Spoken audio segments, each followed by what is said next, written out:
장마철 집중호우를 틈타 가축 분뇨를 무단으로 배출한 양돈 농장이 적발됐습니다. 현장을 확인한 아산시는 해당 농장을 가축분뇨법 위반으로 검찰에 고발하기로 했습니다. 세종시 북부권 쓰레기 소각장 반대대책위원회가 친환경 종합타운 입지 결정을 취소해줄 것을 요구하는 소송을 제기했습니다. 행정안전부가 주관하는 지방물가 안전관리평가에서 천안시가 우수지자체로 선정됐습니다. 상하수도 요금과 같은 공공요금 동결과 난방비 인상에 따른 재정적 지원 정책이 높은 평가를 받았습니다. 시청자 여러분 안녕하십니까? BTV 뉴스입니다. 장마철 집중호우를 틈타 가축 분뇨를 무단으로 배출한 양돈 농장이 적발됐습니다. 아산시는 해당 농장을 가축분뇨법 위반으로 검찰에 고발하기로 했습니다. 보도에 김장섭 기자입니다. 시커먼 물이 줄줄 흘러 내려옵니다. 흘러든 물은 그대로 곡교천으로 유입됩니다. 물줄기를 따라가 보자 바닥에서 시커먼 물이 계속 뿜어져 나옵니다. 심지어 오폐수가 잘 빠져나가도록 물길마저 만들어놨습니다. 곡교천으로 흘러들어간 검은 오폐수의 정체는 가축 분뇨인 것으로 드러났습니다. 아산시가 현장을 확인한 결과 가축 분뇨가 흘러나오는 곳은 130m가량 떨어진 양돈장에서 설치한 생활 하수관으로 조사됐습니다. 시는 해당 농장에서 비가 내리자 바닥에 쌓여있던 가축 분뇨를 정화하지 않은 채 하수관을 통해 내보낸 것으로 확인했다며 농장주 역시 가축 분뇨를 배출한 사실을 시인한 만큼 해당 농장을 검찰에 고발할 예정입니다. 아울러 장마철 집중호우를 틈타 오폐수 무단 방류 등 환경오염 행위에 대한 단속도 강화할 계획입니다. BTV 뉴스 김장섭입니다.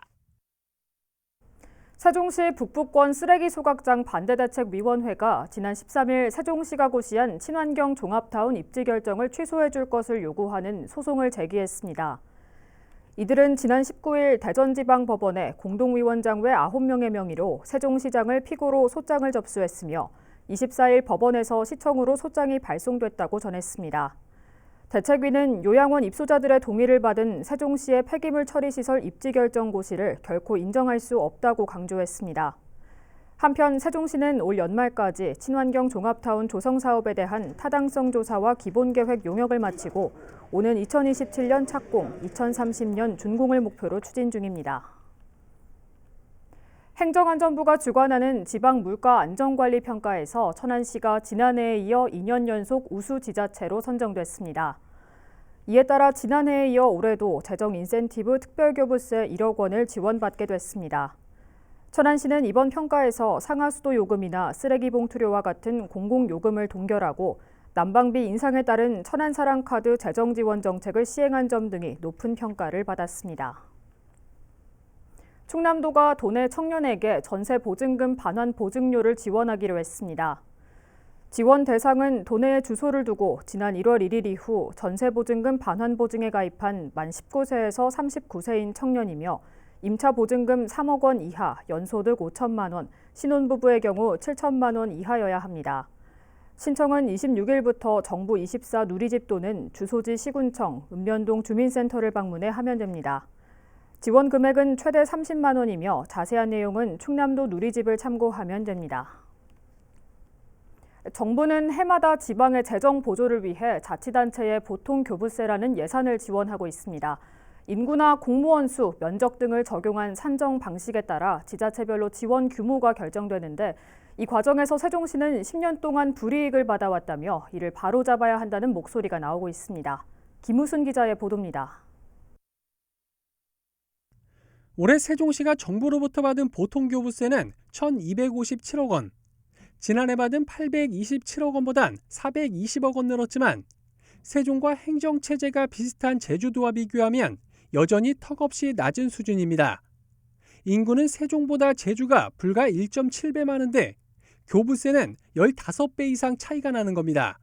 교부세를 산정하는 항목 가운데 세종시가 수행하는 기초사무에 대한 대부분 항목이 누락됐기 때문이라는 지적이 끊임없이 제기되어 왔습니다. 기초사무 수행분에 따른 교부세 산정이 배제됐기 때문입니다. 그 26개 항목이 다 산정돼야 되는데 일부 있는 5개 항목만 상정되고 21개 항목이 도달되다 보니까 세종은 기초와 광역 행정을 모두 수행하는 단층제 구조인데 이 중 기초 사무에 대한 교부세 산정이 안 됐다는 얘기입니다. 이러한 불합리한 면을 개선하기 위해 지난해 세종시의회는 국회와 정부에 관련 법 개정을 건의했고 국정감사에서도 지적사항으로 나왔지만 크게 개선되지 못했습니다. 인구가 가장 유사하다고 할 수 있는 원주시. 원주시는 보통교부세가 4,237억 원을 받고 있는데 세종시가 679억 원 받고 있더라고요. 특히 이런 교부세 문제는 어떻게 해결해야 될 것 같은지. 이에 따라 지역에선 기초사무 수행분에 대한 보통교부세의 반영을 촉구하는 목소리가 나오고 있습니다. 전직 시의원들의 모임인 세종시 의정회는 정부의 불합리한 교부세 산정 방식으로 지난 5년 동안 받지 못한 교부세가 약 1조 3천억 원에 이른다며 세종시민 서명운동과 더불어 헌법 소원을 검토 중이라고 밝혔습니다. 보통 교부세는 헌법에서 규정하고 있는 국민 평등권과 또 행복 촉구권을 실현해 나가는 중요한 재정적 수단이라고 이렇게 정의를 하고 있습니다. 근데 그래서 세종시 각 사회 단체들과 연합해서 서명을 받아서 헌법 소원을 할 계획에 있습니다. 아울러 지역의 여러 시민단체들과 연계해 보통교부세 반영 촉구 집회를 전개하는 등 적극 대응해 나갈 계획이라고 덧붙였습니다. BTV 뉴스 김우순입니다. 세종시의 야간과 휴일에도 외래 진료가 가능한 소아병원이 다음 달부터 본격 운영에 들어갑니다. 세종시는 아름동에 위치한 웰키즈 소아청소년과 의원을 소아 야간 휴일 진료기관인 달빛 어린이병원으로 지정했다고 밝혔습니다.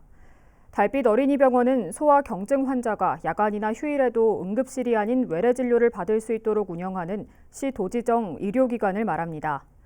이에 따라 해당 소아청소년과 의원은 다음 달 1일부터 주 7일 연중 무휴로 운영되며 진료 시간은 평일은 오전 8시부터 밤 11시까지, 주말과 공휴일은 오전 9시부터 저녁 9시까지입니다.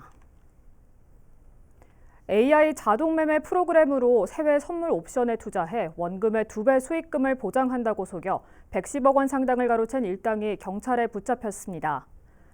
세종경찰청 반부패 경제범죄수사대는 사기 및 유사수신 행위 규제에 관한 법률을 위반한 혐의로 모두 11명을 검거하고 그중 투자회사 공동대표인 40대 주범 2명을 구속했다고 밝혔습니다. 이들은 지난해 2월부터 올해 2월까지 세종시의 투자업체 사무실을 차리고 전국적으로 사업을 확장해 310여 명의 투자자들로부터 110억 원 상당을 편취한 혐의를 받고 있습니다. 세종경찰은 인터넷 카페나 오픈 채팅방을 통해 투자 원금을 보장하고 시중금리를 초과하는 고수익을 지급하겠다며 투자자를 모집하는 경우 사기나 유사수신 범행일 가능성이 높다며 주의를 당부했습니다.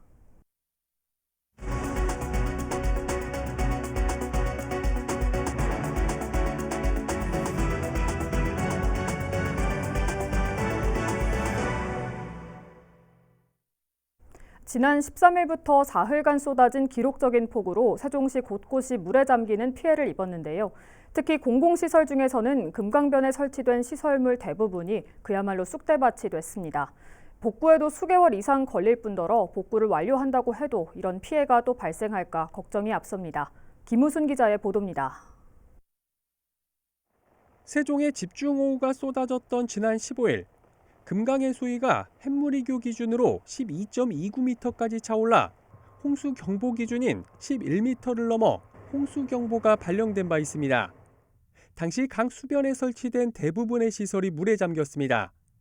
물이 빠지고 난 뒤 수변에 설치된 공공시설물을 둘러본 결과 그야말로 참담한 그 자체였습니다. 전국의 캠퍼들이 찾는 핫한 명소로 자리 잡은 합강 캠핑장. 100여 개에 이르는 일반 사이트와 카라반 63대가 설치된 전국에서 손에 꼽힐 정도의 대규모 캠핑장인데 이번 폭우만큼은 피해가지 못했습니다. 7대를 제외한 56대의 카라반이 완전 물에 잠겼고 캠핑장의 전기와 오수 처리 시설 등이 모두 침수되는 피해를 입었습니다. 제일 작은 카라반 한 대의 가격이 4천만 원이 넘는 점을 감안하면 최소 20-30억 원가량의 피해액이 발생했을 걸로 추정됩니다. 문제는 캠핑장 전 구역이 침수돼 재개장까지는 상당한 시일이 소요될 거란 점입니다. 시설공단 관계자는 3개월에서 최대 6개월 정도의 시간이 걸릴 것으로 내다봤습니다.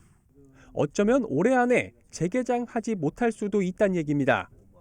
그나마 다행인 것은 캠핑장 전체가 건물재해보험에 가입돼 상당 부분 피해 보전이 가능하다는 점입니다. 현재 그 캠핑장 전체가 침수된 상태여서 기반 시설부터 편의 시설이 지금 다 침수가 된 상황입니다. 그래서 이걸 복구를 하려면 아무래도 재공사를 해야 되고 그러다 보면 상당한 시일이 좀 소요될 것으로 좀 예상은 되고 있습니다. 강변에 조성된 금강 스포츠공원, 야구장과 축구장, 그라운드 골프장, 풋살장 2면 등 모두 4가지 테마의 체육시설이 설치되어 있는데 마치 갯벌처럼 변했습니다. 얼핏 보면 이곳이 흙으로 된 운동장으로 보이실 겁니다. 하지만 아닙니다. 이렇게 뻘을 조금만 걷어내면 바로 인조잔디를 확인할 수 있습니다. 물을 뿌려 펄을 걷어내는 작업이 이뤄지겠지만 최악의 경우 인조잔디를 다시 깔아야 합니다. 세종시 관계자는 이번 집중호우로 금강과 하천변에 설치된 9곳 15개 체육시설이 피해를 입었는데 피해액만 100억 원이 넘을 것으로 추정되고 복구 기간도 1년가량 소요될 것으로 전망했습니다. 하지만 복구를 마친다 해도 걱정입니다. 기후변화로 앞으로 더 세고 요란한 집중호우가 자주 발생할 거란 전망이 나오는 상황에서 수변 공간을 계속 활용하는 게 맞는지, 활용한다면 피해를 줄일 수 있는 방안은 무엇인지 진지한 고민과 대안 마련이 필요한 시점입니다. BTV 뉴스 김우순입니다. K리그2 신생팀인 천안시티FC가 성남을 누르고 21경기 만에 시즌 첫 승을 신고했습니다. 충남 아산도 지연하게 결승골로 부천을 상대로 2년 만에 승리를 거뒀습니다. 보도에 김장섭 기자입니다. 천안시티FC가 드디어 기다리던 시즌 첫 승에 성공했습니다. 여름 이적 시장에서 영입된 천안시티FC의 파울리뉴가 경기 시작과 함께 못다의 패스를 받아 수비수를 무너뜨리며 선제골을 뽑았습니다. 하지만 전반 14분 성남의 가브리엘이 만회골을 터뜨리며 경기를 다시 원점으로 되돌렸습니다. 전반 26분 천안 파울리뉴가 수비수 2명 사이를 파고든 강한 오른발 슛으로 멀티골을 기록하며 천안은 다시 리드를 잡았습니다. 성남은 쉽게 무너지지 않았습니다. 후반 들어 거센 공세를 몰아쳤고 결국 후반 16분 가브리엘이 올린 공을 받은 조성욱이 헤딩골을 넣으면서 2대2 동점이 됐습니다. 천안도 끝까지 포기하지 않았습니다.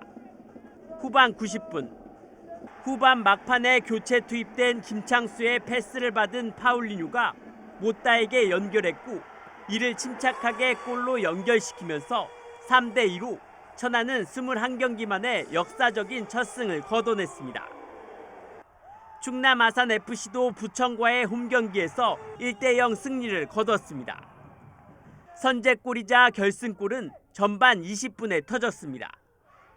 하프라인 부근에서 공을 잡은 부천 수비수가 골키퍼에게 보낸 공을 충남 아산의 지연학이 가로채면서 침착하게 골로 연결시켰습니다. 이로써 충남 아산은 2년 만에 부천을 상대로 승전골을 울렸습니다. 앞선에서부터 그냥 포인트 생각보다는 수비 먼저 하자라는 생각으로 했는데 또 좋은 결과까지 따라와줘서 지금 너무 기쁜 것 같아요. 1승 5무 15패를 기록 중인 천안시티FC는 오늘 30일 안산과의 경기에서 시즌 2승에 도전하고 7승 5무 10패로 리그 12인 충남 아산은 31일 서울 이랜드를 상대로 중위권 도약에 나섭니다. BTV 뉴스 김장섭입니다. 지난달 말 기준으로 세종시의 고향사랑기부제 시행에 따른 기부액이 전국에서 가장 낮은 것으로 집계됐습니다. 더불어민주당 양경수 국회의원이 행정안전부로부터 제출받은 자료에 따르면 세종은 424건의 기부 건수에 모금액은 4,698만 원입니다. 이는 전국 광역시도 중 가장 많은 기부액을 기록한 경북의 1.8% 수준에 그치는 수치입니다. 이에 대해 양 의원은 지역별 기부액의 편차가 큰 것으로 나타났다며 지자체가 현재 지역에 살고 있지 않은 사람으로부터만 기부금을 모금할 수 있게 한 현행법의 개정이 필요하다고 주장했습니다. 세종시가 집중호우에 따른 피해 복구를 위해 실시하는 지적 측량 수수료를 향후 2년 동안 감면합니다. 이는 세종시가 특별 재난지역으로 선포됨에 따라 긴급한 복구가 필요한 수재민의 빠른 일상 복귀와 생활 안정에 보탬을 주기 위한 조치입니다. 이에 따라 수해를 입은 주거용 주택이나 창고, 농축산 시설 등의 토지 측량 수수료는 100% 전액 감면받게 되며 컨테이너와 비닐하우스 등 가건물 피해로 인해 지적 측량이 필요한 경우에는 절반을 감면받게 됩니다.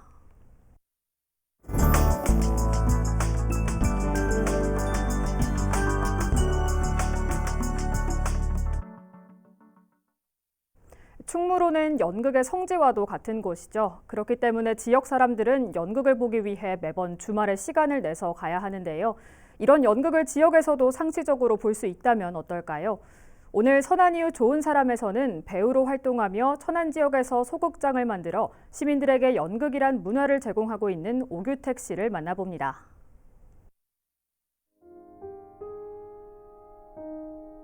연기 하면 할수록 어려운 것 같아요. 이게 내가 접해보지 못한 상황을 또 연기해야 될 수도 있고 뭐 이런 과정을 통해서 또 내가 새로운 삶을 배워가는 과정이 되기도 하고 배우는 끊임없이 배우는 사람이다 라고 생각을 합니다. 안녕하세요. 천안에서 배우 활동하고 있는 오규택입니다. 지금은 소극장을 운영하고 있습니다. 공연 기획, 연극 기획을 해서 천안 시민들과 이렇게 만나고 있습니다. 그 천안에서 배우 활동을 하고 있는 분들이 그 시민들은 잘 모르는데 꽤 많이 있습니다. 뭐 대학로에 갔다가 다시 천안으로 복귀하기도 하고 그다음에 저희가 또 천안에서 이런 프로젝트를 통해서 그 발굴하기도 하고 이런 분들이 보통 저희와 같이 작업을 하죠. 네. 일단은 제가 소극장을 운영하기 전까지만 해도 그냥 배우였어요. 제가 이 소극장을 운영하게 되면서 이제 공연을 이 소극장에서 올려야 되니까 그때부터 이제 기획을 하게 된 거죠. 이제 배우가 있어야 되잖아요. 내가 이제 소극장에서 공연을 하려면 배우가 있어야 되는데 후배들이 지금은 같이 옆에서 든든한 조력자들이 되어주고 있죠. 사실 저도 그렇고 주변에서도 그렇고 이 소극장의 지속성에 대해서 많이들 반신반의했었죠. 한 서너 개 정도의 소극장이 천안에서 계속 운영되고는 있었는데 그 한 2년 정도를 못 버티고 다 이렇게 그 소극장들이 문을 닫았거든요. 천안에서 연극들이 하고 있다는 것들을 잘 알리지도 못하고 저도 이 소극장을 운영할 때 그 연극에 국한되지 않고 좀 더 다양한 공연 예술 하시는 분들하고 같이 작업을 하려고 다목적 소극장을 좀 지향을 했죠. 그래서 지금까지 이제 버티고 있습니다. 네. 대학로에 가지 않아도 천안에서 이런 공연을 볼 수 있다니 너무 감사하다. 그런 거에 되게 보람을 느끼고 자부심을 가지고 있고요. 인프라, 관객의 인프라, 그 다음에 배우의 인프라 이런 것들을 좀 가지고 있는데 지금은 그래도 좀 많이 그런 것들이 경계가 허물어진 상태이긴 해요. 예전보다. 그래도 가장 이제 중앙 연극과 지방 연극의 차이점은 투입되는 자본의 차이다. 그냥 대학로를 가면 거기는 항상 연극이 있는 장소니까 연극 보러 갈래? 하고 갈 수 있는 거예요. 근데 지방은 연극을 보기 위해서는 언제 하나 이런 것도 찾아봐야 된다는 거죠. 그렇기 때문에 천안에도 그 소극장들이 좀 많아져야 되겠다. 오규택이라는 사람이 하고 있는 소극장을 모델로 삼아서 좀 더 전문적이고 좀 더 지속적인 그 공연을 할 수 있는 소극장들이 몇 개가 더 생기면 천안 시민들이 그렇게 생각하겠죠. 오늘 연극 보러 갈까? 그럼 뭐가 있지? 그렇게 순서가 되는데 지금은 천안에서 연극을 하나? 이렇게부터 검색을 하게 된다는 거죠. 지방예술이 없어지면 중앙예술도 없어요. K-팝이라는 이런 문화도 지역에서 얼마든지 접할 수 있는 그런 것들이 됐기 때문에 이렇게 세계적으로 큰 가수들이 나오고 할 수 있는 거예요. 그래서 연극도 마찬가지예요. 연극도 이 지역에서 어렸을 때부터 아동극을 보고 그 다음에 학생들이 공연을 보고 공연을 계속 봐주면 이 무대에서 서는 사람들이 힘이 생기잖아요. 그런 사람들이 늘어가면서 그 질적 그 향상이 온다고요. 그래서 전체적인 공연계의 발전이 이루는 건데 지방 공연계나 예술 생태가 무너지면 중앙의 예술계나 공연계도 같이 무너질 수밖에 없는 거거든요. 지속적으로 예술 활동을 할 수 있도록 기반을 닦아주고 지원을 해주는 것도 굉장히 중요하다고 생각을 하고요. 이 연극이라는 작업을 통해서 소통할 수 있는 방법을 찾고 있습니다. 그래서 그 중에 요즘에 가장 중점적으로 하는 거는 연극제를 기획을 했어요. 9월 달에 연극제를 하게 되는데 천안 유일의 연극제입니다. 지금까지 다른 지역, 충남에 있는 다른 지역 계속 연극제들을 하고 있거든요. 그런데 충남의 가장 큰 도시인 천안에서는 이 연극제가 없습니다. 그래서 제가 그 천안 연극인들의 그런 자부심도 좀 살리고 천안 시민들한테 더 다양한 작품, 그다음에 더 많은 작품을 좀 보여주고 싶어서 이 연극제를 기획하게 됐습니다. 그래서 이 연극제를 통해서 천안 시민들과 더 많이 소통하고 싶습니다.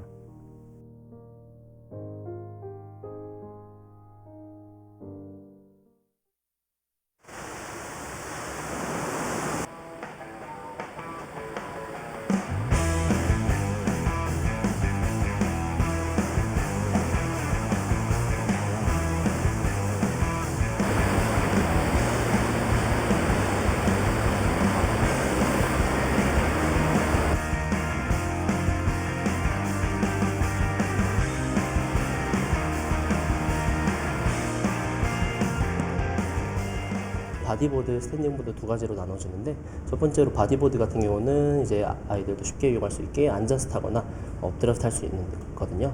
그리고 스탠딩보드는 바디보드보다 조금 어렵게 이용할 수 있긴 한데 그렇게 많이 어렵진 않고요. 서서 이용할 수 있는 보드.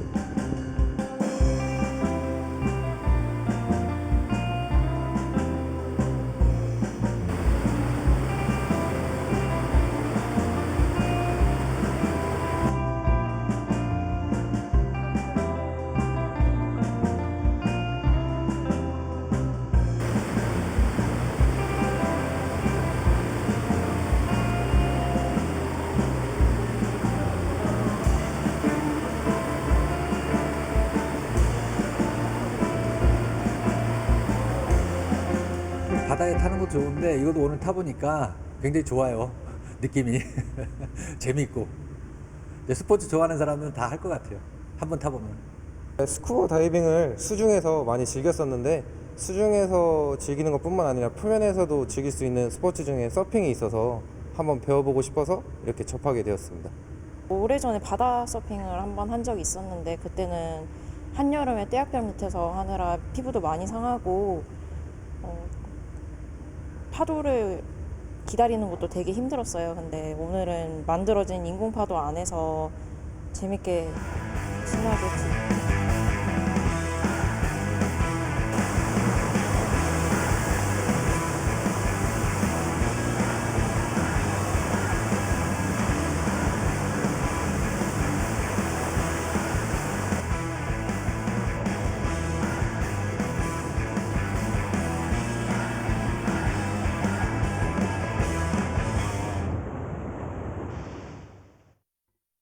곳곳에 소나기가 예보된 곳이 있지만 폭염은 쉽게 가라앉지 않고 있는데요.